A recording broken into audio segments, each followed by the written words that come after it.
Huwag mong itindihin ang sasabihin ng iba. Kahit na minamaliit ka nila, ang mahalaga, nagpupursige ka para sa sarili mo.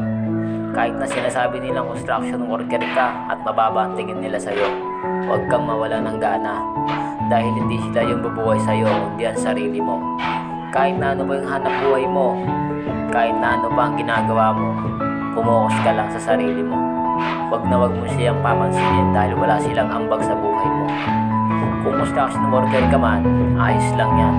Ang mahalaga, masaya ka sa ginagawa mo at kumikita ka sa malinis na paraan. Hindi katulad ng iba na nagpipiling mayaman, wala rin naman palang binubuga. Ayos lang kahit na construction worker, kahit na madumi, mahirap, bilad sa init. At least lumalaban ng patas at walang inaapakang tao.